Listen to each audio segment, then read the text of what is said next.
నమస్కారం. City news కి స్వాగతం. ఈనాటి వార్తా విశేషాలు. బాపట్ల జిల్లా చీరాలలో జిల్లా ఇన్ఛార్జ్ మంత్రి కొలుసు పార్థసారథి నూతనంగా నిర్మించబోతున్న 2 కోట్ల రూపాయల నిధులతో అగ్నిమాపక శాఖ కార్యాలయ శంకుస్థాపన కార్యక్రమానికి హాజరయ్యారు. ఈ కార్యక్రమంలో Bapatla MP Tenneti Krishnaprasad, MLA MM Kondaiah, SP B Umamaheswararao, collector Vasudeva Vinod Kumar, యువ నాయకులు M Mahendranath Babu, municipal chairman Minchala Sambasivarao, కూటమి నాయకులు, అభిమానులు, కార్యకర్తలు పాల్గొన్నారు.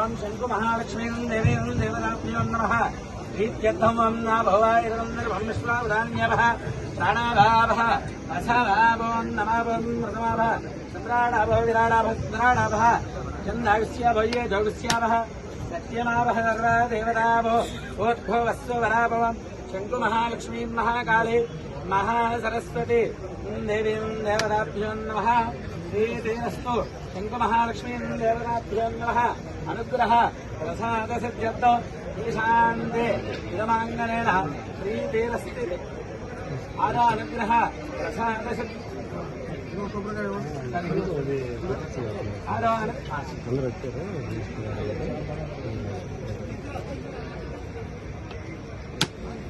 नमो नमो भवते जायमानो महङ्गेतुस्वामेच्छत्रे रागं देवेभ्यो वितदाध्यान्मचन्द्रमाः स्थिरतिदीर्घमायुः भवन्तु మన గౌరవనీయులైన ముఖ్య అతిథి మంత్రి శ్రీ కొలుసు పార్థసారథి గారు మరియు విశిష్ట అతిథి శ్రీ ఎంపీ తెన్నేటి కృష్ణప్రసాద్ గారు, సభాధ్యక్షులు శ్రీ ఎంఎం కొండయ్య గారు మరియు అధికార ప్రతినిధి డాక్టర్ ఎం మహేంద్రనాథ్ గారు మరియు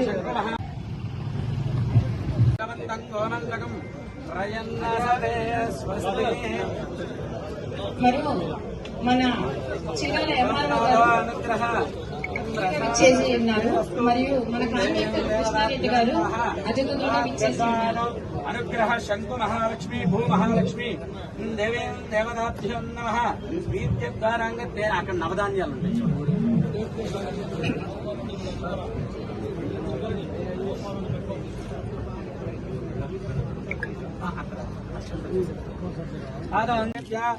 सर्वेभ्यः सर्वेभ्यो नमस्ते अस्तु रुद्ररूपेभ्यः देवीं देवताभ्यः आदो अनुग्रह प्रसाद सद्वीरस्तु प्रीतिरस्ते भवन्तु ब्रुवन्तु गोविन्द सर ఒకసారి చూడండి సార్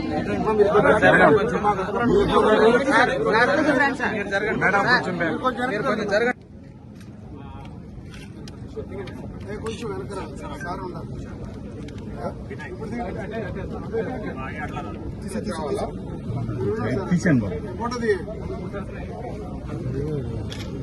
జాగ్రత్త తీసుకోవాలా కానీ వందే మాత్రం 150 సంవత్సరాలు పూర్తయిన సందర్భంగా దేశ ప్రజలందరికీ ప్రత్యేకంగా చీరాల ప్రజలకి శుభాకాంక్షలు తెలియజేస్తాను. ఈరోజు మరో మంచి కార్యక్రమం దాదాపు 2 కోట్ల రూపాయల ఖర్చుతో ఇక్కడ అగ్నిమాపక కేంద్రం ఏర్పాటు అనేది చాలా సంతోషమైన విషయం. ప్రత్యేకంగా దీనికోసం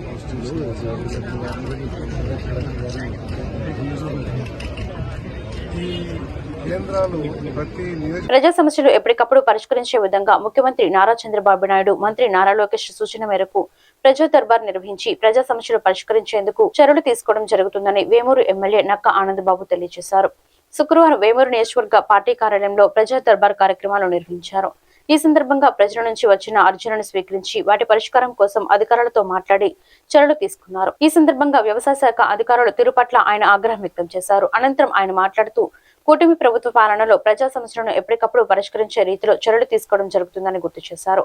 ఈ కార్యక్రమంలో market yard chairman Gottipati Purnakumari, market yard మాజీ చైర్మన్ జొన్నలగడ్డ విజయబాబు, వివిధ శాఖల అధికారులు, పార్టీల నాయకులు, ప్రజలు పాల్గొన్నారు.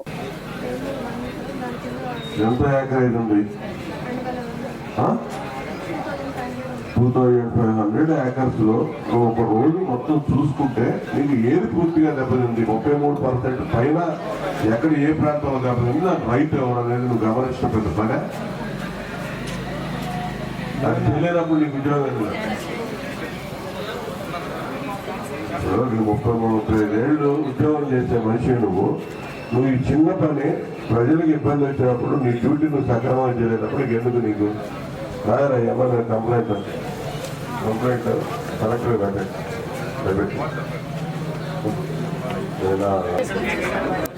నేను కూడా అదే చెప్పాను సార్, మీరు కూడా అదే అక్కడ చేయించుకోవచ్చు అని చెప్పాను సార్.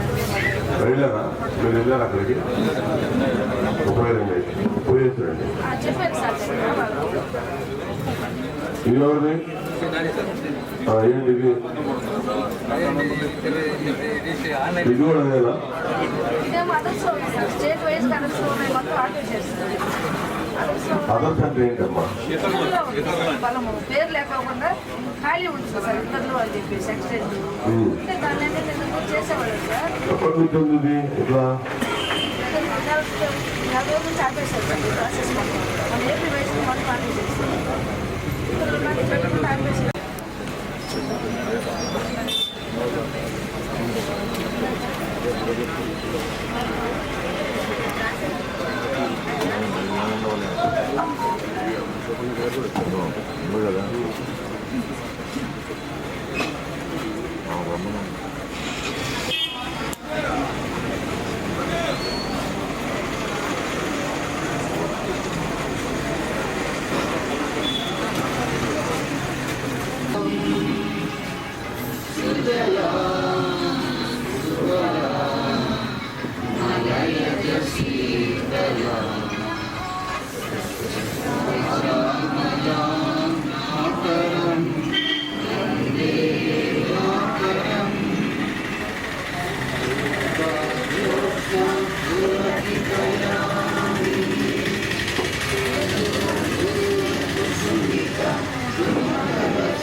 సందర్భంగా వివిధ గ్రామాల నుంచి వచ్చినటువంటి అర్జీలన్నీ కూడా తీసుకోవడం జరిగింది.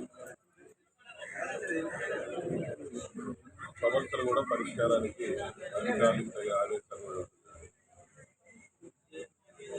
ప్రజాప్రతినిధులు నిత్యం ప్రజల్లో ఉండాలి, ప్రజా సమస్యల పరిష్కారానికి చొరవ తీసుకోవాలని నారా చంద్రబాబు నాయుడు గారు, నారా లోకేష్ గారు నిర్దేశిస్తా ఉన్నారు. ముఖ్యమంత్రి గారి దగ్గర నుంచి లోకేష్ గారు కానీ, ఇతర మంత్రులు కానీ, శాసనసభ్యులు కానీ రెగ్యులర్గా పీజీఆర్ఎస్ విధానాన్ని అవలంబిస్తా ఉన్నారు. ప్రజల మధ్య పార్టీ కార్యాలయంలో, జాతీయ కార్యాలయంలో ప్రతిరోజు ఫిర్యాదులు సేకరిస్తా ఉన్నారు. అదేవిధంగా ప్రతి వారం శాసనసభ్యులు కూడా ప్రజల మధ్య ఫిర్యాదులు సేకరించాలని వారి ఆదేశాలు ఎలా ఉన్నా వేమూరు నియోజకవర్గంలో మాత్రం నిరంతరం ప్రజా ఫిర్యాదులు సేకరణ అనేది ఒక టైం బౌండ్ అనేది కాకుండా నిరంతరం జరుగుతుంది. కాబట్టి తక్కువ ఫిర్యాదులు కూడా వస్తుంటాయి. ఫిర్యాదుల కార్యక్రమం మొదలు పెడితే కుప్పలు తప్పలు పెడుతున్నారు. కానీ మన దగ్గర ఏంటంటే ఇక్కడ వేమూరు నియోజకవర్గంలో నిరంతరం జరిగే ప్రక్రియ కాదు. కానీ ఈరోజు కొన్ని రెవెన్యూ సంబంధించిన సమస్యలు ఎక్కువ కనపడతా ఉన్నాయి. గతంలో దీనికి కారణం కూడా 5 ఏళ్ళు రెవెన్యూ వ్యవస్థని అన్ని రకాలుగా ప్రతిపాదించినటువంటి జగన్మోహన్ రెడ్డి కారణం. ఇష్టం గాడిలో పెట్టడానికి ఇంకా ఈ 14 నెలల కాలం కూడా సరిపోవాలి. ప్రభుత్వం పూర్తిగా ఈ వ్యవస్థను ప్రక్షాళన చేయడానికి నడుము బిగించి పనిచేస్తా ఉంది. సొంత ఆస్తులు పొలాలని కూడా 22 లేకపోతే ఇతరులనే కాలం తీసుకొచ్చి గౌరవార్జన ఎవరికి చెందని దానికి నమోదు చేయటం, అనేక రకాల కన్ఫ్యూజన్ సృష్టించి రిజిస్ట్రేషన్ శాఖ కానీ రెవెన్యూ శాఖ కానీ ఏం చేయాలో అర్థం కాని పరిస్థితుల్లోకి కార్యకర్తలే పార్టీకి బలమని వారిని అన్ని విధాలా ఆదుకునేది టీడీపీ పార్టీ మాత్రమేనని తెలుగుదేశం పార్టీ మండల అధ్యక్షులు ఏపూరి భూపతిరావు అన్నారు. కర్లపాలెం పంచాయతీలోని టీడీపీ పార్టీ కార్యకర్త కనమర్లపూడి అజయ్ కుమార్ ఇటీవల రోడ్డు ప్రమాదంలో మరణించగా నామినీ అయిన వారి తల్లి పద్మావతికి 5 లక్షల రూపాయలు చెక్ అందజేశారు. ఈ సందర్భంగా టీడీపీ పార్టీ మండల అధ్యక్షులు ఏపూరి భూపతిరావు మాట్లాడుతూ పార్టీకి వెన్నంటి ఉండి నడిచిన వారిని కష్టకాలంలో టీడీపీ పార్టీ ఆదుకుంటుందన్నారు. గ్రామంలో కనమర్లపూడి పద్మావతి గారి కుమారుడు అజయ్ కుమార్ యాక్సిడెంట్లో చనిపోవడం చాలా బాధాకరం. పార్టీ కూడా తీరని లోటు. దీనికి సంబంధించి మన ఎమ్మెల్యే గారు కృషి చేసి ఆ కుటుంబానికి ఆదరణగా 5 లక్షల రూపాయలు ఏర్పాటు చేసి ఉన్నారు. అందుకు ఎమ్మెల్యే గారికి కూడా ధన్యవాదాలు తెలియజేస్తున్నాం. కాబట్టి ఈ అజయ్ కుమార్ పార్టీకి ఎంతో సేవ చేశాడు. ఆ సేవను మర్చిపోం. తప్పకుండా పార్టీ గుర్తుపెట్టుకుంటుంది. పద్మావతి గారికి ఒకటే చెబుతున్నాం, అమ్మ మీరు తెలుగుదేశం పార్టీకి ఎప్పుడు రుణపడి ఉండాలి. మీరు తప్పకుండా ముందు కూడా ఏది దయచేసి మీరు అందరూ గుర్తుంచుకోవాల్సిందిగా కోరుతున్నాం. అజయ్ కుమార్ గారు అంటే పద్మావతి గారి కుమారుడు అజయ్ కుమార్ గారు చిన్నబ్బాయి చనిపోవడం చాలా బాధాకరం. తెలుగుదేశం పార్టీ కుటుంబ సభ్యుడైన అజయ్ కుమార్ ఆయన పార్టీకి చేసిన సేవలు గుర్తుంచుకొని తెలుగుదేశం పార్టీ సభ్యత్వం నారా లోకేష్ గారి ఆధ్వర్యంలో జరిగిన సభ్యత్వం మూలంగా ఈరోజు అజయ్ కుమార్ గారికి వాళ్ళ అమ్మగారు నామినీగా ఉండటం వల్ల వాళ్ళ అమ్మగారికి 5 లక్షల రూపాయలు చెక్ వచ్చింది. ఆ చెక్కు వాళ్ళకి ఇవ్వడం జరిగింది. తెలుగుదేశం పార్టీ బడుగు బలహీన వర్గాల పార్టీయే కాకుండా ఇలాంటి సభ్యత్వాలు చేసి పేద ప్రజలకు అండగా ఉండే పార్టీ ఏదైనా ఉందంటే అది తెలుగుదేశం పార్టీ. సభ్యత్వం మూలంగా ఈరోజు సభ్యత్వం చేసుకొని ఆ కుటుంబానికి ఆ భరోసా ఇచ్చిన గౌరవ ముఖ్యమంత్రి నారా చంద్రబాబు గారికి, అదేవిధంగా నారా లోకేష్ గారికి ప్రత్యేకంగా ఇక్కడ ఈ నియోజకవర్గంలో ప్రతి ఒక్కరూ సభ్యత్వం చేయించుకోండి, పార్టీకి విధేయులుగా ఉండండి అంటూ మా ఎమ్మెల్యే గారైన వేగేశ్వర నరేంద్రబాబు గారు చేసిన కృషి వలన ఈరోజు ఆపదలో ఉన్న ఆ కుటుంబానికి తెలుగుదేశం పార్టీ కుటుంబ సభ్యులుగా మేము ఆదుకోవడం జరిగింది. దీనికి తోడ్పడిన మా నాయకులు, లోకల్ నాయకులైన మండల పార్టీ అధ్యక్షుడు వారికి, జెడ్పీటీసీ గారికి, పిట్ల వసంత్ రెడ్డి గారికి, పఠాన్ గారికి, మాజీ సర్పంచ్ గారికి, మాజీ ఎంపీటీసీ గారికి, సొసైటీ చైర్మన్ గారికి అందరికీ ధన్యవాదాలు తెలుపుతూ మరొకసారి ఆ కుటుంబానికి ఎల్లవేళలా అండగా ఉంటామని భరోసా ఇస్తున్నాం. నవంబర్ నెల ఆఖరులోపు ఇంటి పనుల వసూలును పూర్తి చేయాలని డిఎల్డీఓ సిహెచ్ విజయలక్ష్మి అన్నారు. కర్లపాలెం మండల పరిషత్ కార్యాలయంలో ఇంజనీరింగ్ డిజిటల్ అసిస్టెంట్లు కార్యదర్శులకు సమావేశం నిర్వహించారు. ఈ సందర్భంగా విజయలక్ష్మి మాట్లాడుతూ ఇంటి పనులు ఆన్లైన్ ద్వారా చెల్లింపులు జరిగే విధంగా కార్యదర్శులు చర్యలు తీసుకోవాలన్నారు. గ్రామంలోని సర్వేలను పూర్తి చేయాలన్నారు. సమైత్వ కార్యక్రమంను సకాలంలో పూర్తి చేయాలన్నారు. సర్వేలు సకాలంలో పూర్తి చేయని వారిపై చర్యలు ఉంటాయని హెచ్చరించారు. ఈ కార్యక్రమంలో MPDO Adduri Srinivasarao, deputy MPDO Ayinampudi Srinivasarao తదితరులు పాల్గొన్నారు.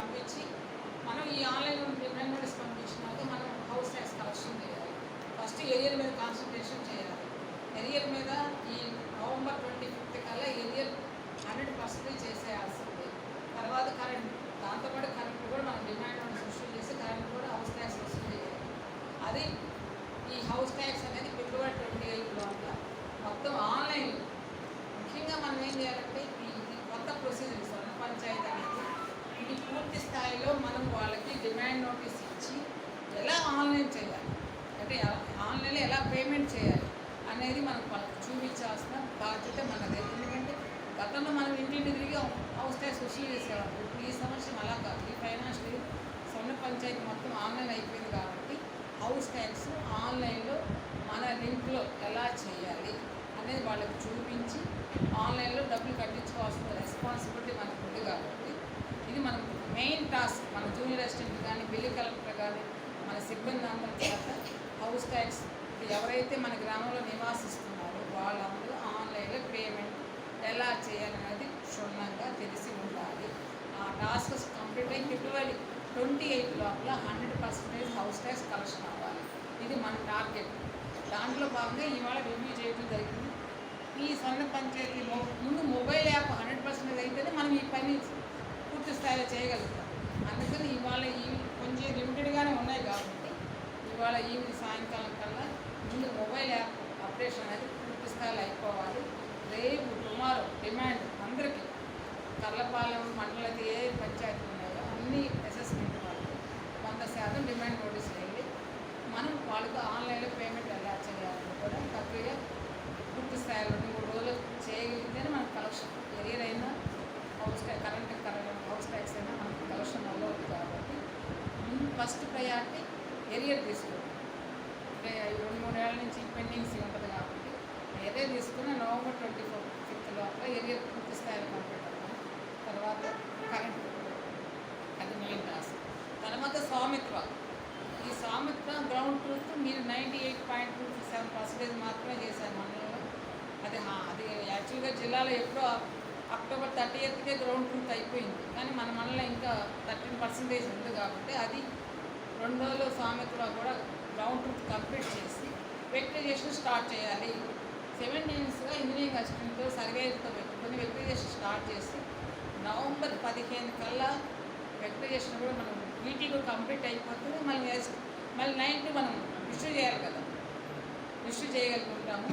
అది మనకు గ్రామ సభ పెట్టి ప్రతి ఇంటి హక్కుదారుడికి మనం అది సర్టిఫికేట్ కరెక్ట్గా ఉందని సంతకంతో తీసుకుని ఏమైనా అభ్యంతరాలు ఉన్నా కూడా మనం ముందుగానే సెటిల్ చేసుకోవాల్సి ఉంటుంది. కాబట్టి వీటి ఖచ్చితంగా నవంబర్ 15th లోపల, అంటే ఇవాళ 7th కాబట్టి నవంబర్ 28th లోపలైనా కంప్లీట్ కావాలి. ఎందుకంటే మేము ఇంకా జీటీ కొంచెం ఈ పెండింగ్స్ కూడా క్లియర్ చేసుకుని మీరు కంప్లీట్ చేయాల్సిందిగా అందరిని కోరుతున్నా. ఇది సేవా కార్యక్రమాలు చేయడం ద్వారా మనసు తృప్తిగా ఉంటుందని అబ్దుల్ కలాం ఫౌండేషన్ ప్రెసిడెంట్ గ్రామ ఉప సర్పంచ్ పఠాన్ అహ్మద్ బాషా అన్నారు. కర్లపాలెం అబ్దుల్ కలాం ఫౌండేషన్ ఆధ్వర్యంలో కర్లపాలెం మండలం పెదగొల్లపాలెం గ్రామంలోని ఒక వృద్ధ మహిళకు 10 kgల బియ్యంను ఫౌండేషన్ ప్రెసిడెంట్ పఠాన్ అహ్మద్ బాషా అందజేశారు. ఈ సందర్భంగా పఠాన్ అహ్మద్ బాషా మాట్లాడుతూ పేదలకు ప్రతి శుక్రవారం బియ్యం, నిత్యావసర సరుకులు, దుప్పట్లు, అనారోగ్యంగా ఉన్న వారికి ఆర్థిక చేయూత అందించడం చేస్తామని తెలిపారు. ఈ కార్యక్రమంలో మొయిద్దీన్ బేగ్, ఆర్మీ బాజీ, షేక్ ఇబ్రహీం, బహదూర్ బాషా తదితరులు పాల్గొన్నారు. ప్రతి శుక్రవారం సేవా కార్యక్రమంలో భాగంగా కర్లపాలెం మండలంలోని గొల్లపాలెం పంచాయతీలో ఒక నిరుపేద మహిళకు 10 kgల బియ్యం ఇవ్వటం జరిగింది. మరి ఈ సేవ అనేటువంటిది ఒక మంచి సంతృప్తిని కలగజేస్తుంది. మనం ఎన్ని లక్షలు కోట్లు సంపాదించినా కూడా లేని తృప్తి ప్రతి శుక్రవారం మేము అబ్దుల్ కలాం ఫౌండేషన్ కర్లపాలెం ద్వారా చేసే సేవా కార్యక్రమంలో మనకు ఒక మంచి తృప్తిని లభిస్తుంది. శుక్రవారం ఎప్పుడు వచ్చిద్దా, ఒక నిరుపేదలకు సహాయం చేద్దాము. ఆ సహాయం చేసేటువంటి సేవలో మంచి తృప్తిని పొందుతున్నాము. మరి మీరందరూ కూడా ఈ అబ్దుల్ కలాం ఫౌండేషన్ కర్లపాలెన్ని ఆదర్శంగా తీసుకొని మీరందరూ కూడా నిరుపేదలకి సేవా కార్యక్రమాలు చేస్తారని ఆశిస్తున్నాను. మరి అదేవిధంగా డబ్బుతో తృప్తి అనేది రాదు. సేవా కార్యక్రమం వల్లే ఒక మనిషికి మంచి తృప్తి లభిస్తుందని ఈ సభాముఖంగా మీకు తెలియజేస్తున్నాను. భారతదేశం గర్వించదగింది వందే మాతరం అని ఎంపీడీఓ శ్రీనివాసరావు అన్నారు. వందే మాతరం వచ్చి 150 సంవత్సరాలు పూర్తి అయిన సందర్భంగా దానిని రచించిన మహనీయుడు బంకిం చంద్ర చటర్జీ చిత్రపటానికి పూలమాలలు వేసి కొనియాడారు. ఈ సందర్భంగా ఎంపీడీఓ మాట్లాడుతూ భారతదేశం యొక్క ఔన్నత్యాన్ని చాటేది మన వందే మాతర గేయం అన్నారు. ఈ కార్యక్రమంలో పీవీపీ ఆర్డీ అయినంపూడి శ్రీనివాసరావు, ఏవో రజని, సీనియర్ అసిస్టెంట్ ఆఫీస్ సిబ్బంది పాల్గొన్నారు. అదేవిధంగా ఈ గీతం మన భారత మాతను పచ్చని పంటలతో నిండినదని, నీతితో సంపన్నమైనదని, చల్లని గాలులు వీచే పవిత్ర భూమిని, పూల సుగంధాలతో ప్రకృతి అందాలను మురిపించే మధురమైన భాషలు మాట్లాడే ప్రజలతో నిండినదని వర్ణించారు. దేశం మనకు ఆనందము, శాంతి, వరాలు ఇచ్చే తల్లి లాంటిదని ఈ గీతం చెబుతుంది. అందుకే ప్రతి భారతీయుడు గర్వంగా అంటాడు వందే మాతరం. కాబట్టి ఈ వందే మాతర గీతము మనము ప్రభుత్వ కార్యక్రమాల్లో కానీ ఎక్కడ ఏ కార్యక్రమం నిర్వహించినా ఈ వందే మాతర గీతం ఆలాపిస్తుంటాం. కాబట్టి ఈ వందే మాతర గీత కార్యక్రమాన్ని మనం ఇప్పుడు ఆ యొక్క వందే మాతర గీతాన్ని మనం అందరం కూడా పాడదాం. మీరందరూ కలిసి ఈ గీతాన్ని ఆలాపించవలసిందిగా కోరుచున్నాను.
బాపట్ల జిల్లా ఎస్పీ వందే మాతరం గేయం యొక్క స్ఫూర్తిని ఆదర్శంగా తీసుకుని యువత ప్రజ్వలించాలని పిలుపునిచ్చారు. వందే మాతరం గీతం 150 సంవత్సరాలు పూర్తి చేసుకున్న సందర్భంగా ఆయన బాపట్ల పట్టణం ఎంఎస్ఆర్ కళ్యాణ మండపంలో ఘనంగా వందే మాతరం మహోత్సవంను నిర్వహించారు. ఈ కార్యక్రమంలో పలువురు పోలీస్ అధికారులు, ఇతర శాఖల అధికారులు, వివిధ పాఠశాలల విద్యార్థులు, ఉపాధ్యాయులు తదితరులు పాల్గొన్నారు.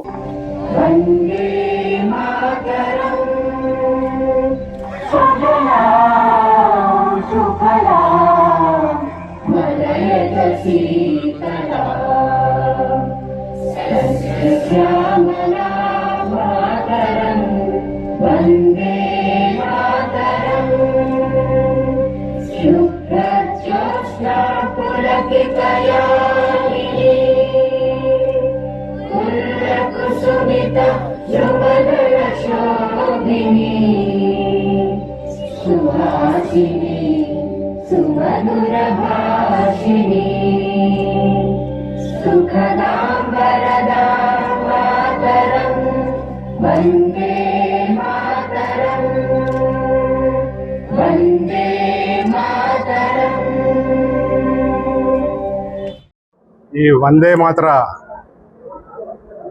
గేయం 150 years కంప్లీట్ చేసుకున్నటువంటి సందర్భంగా ఈ గేయ రచయిత అయినటువంటి శ్రీ బకించంద్ర చటర్జీ గారిని స్మరించుకుంటూ 1875 ఈ నవంబర్ 7న ఈ గేయాన్ని మొదటిగా ఆనంద్ మఠ్ సంబంధించినటువంటి నావల్లో దేశానికి ప్రజలకి దగ్గర చేయడం జరిగింది. ఈ గేయం యొక్క ప్రథమ భావన ఏంట్రా అంటే, ప్రధాన భావన ఏంట్రా అంటే, దేశం అంటే కేవలం ఒక ఫిజికల్ ఎంటిటీ కాకుండా దేశం అనేది మాతృభూమి, మదర్ అండ్ మదర్ల్యాండ్ అనే కాన్సెప్ట్ని ఈ గేయం ద్వారా ఆ భావాన్ని ప్రజల్లోకి తీసుకెళ్లాలని స్వాతంత్ర పోరాట ఉద్యమ రోజుల్లో శ్రీ బకించంద్ర చటర్జీ గారు ఈ గేయాన్ని ప్రజల్లోకి తీసుకెళ్లడం జరిగింది. సో వందే మాతర గేయం అనేది కేవలం ఇదొక గీతం కాదు, ప్రజల్లో ఒక ఐక్యతని, అదేవిధంగా ప్రతిరోజు ఒక ఆలోచనతో మనమందరం ఒకటి, మనం మన దేశం కోసం సంఘటితమై ఉంటామనేటువంటి ఒక ప్రేరణని ఈ గేయం తెలియపరుస్తుంది. ముఖ్యంగా విద్యార్థులు, యువత ఈ గేయంలో ఉన్నటువంటి భావజాలాన్ని తెలుసుకొని వాళ్ళ యొక్క ప్రవర్తనలోనూ, చదువులోనూ, జీవితంలోనూ అవి ఆ స్ఫూర్తిని అలవరుచుకుంటారనేసి ఆశిస్తూ, సో ఈరోజు ఈ కార్యక్రమాన్ని జిల్లా వ్యాప్తంగా అన్ని ప్రాంతాల్లోనూ మేము ఈ గేయాలాపన చేయడం జరిగింది, జిల్లా కేంద్రంతో పాటు. Thank you. బాపట్ల జిల్లా చీరాల మున్సిపల్ కార్యాలయం వద్ద చీరాల పేరాల చిట్టిపాద రైతుల సమస్యలు పరిష్కరించాలని కోరుతూ రైతు సంఘాల నాయకులు నిరసన ప్రదర్శన నిర్వహించారు. అగ్రికల్చర్ ఆఫీస్ పట్టించుకోవట్లేదు, ఎమ్మెల్యే అసలు పట్టించుకోవట్లేదు. ఎవరికి చెప్పుకోవాలి మా సమస్యలు? ఇప్పుడు మా దగ్గర ఓట్లు వేయించుకుంటారు వచ్చి అప్పుడు చెప్పారు కదా మీరు వాళ్ళకి ఓట్లు వేయవకండి అని. ఓట్లు వేసిన తర్వాత ఎమ్మెల్యేలు ఇళ్లలో కూర్చొని ఏసీ రూమ్లో కూర్చుంటే మాకెవరు సమస్యలు పరిష్కరించేది? పరిష్కరించాలి రైతుల సమస్యలు ఆర్డీఓ ఆఫీస్ కాదు సార్, ఎమ్మెల్యే గారు మంత్రి గారికి ఇస్తాము. ఆర్డీఓ ఏం ఇవ్వండి, రైతుల చేసుకుంటే అరెస్ట్ చేసుకో అంటే ఏంటి ఇలాంటిది అంటే అడుగుకోవటం కాదు. రైతు పండిస్తేనే వాళ్ళందరూ తిప్పినట్టున్నారు.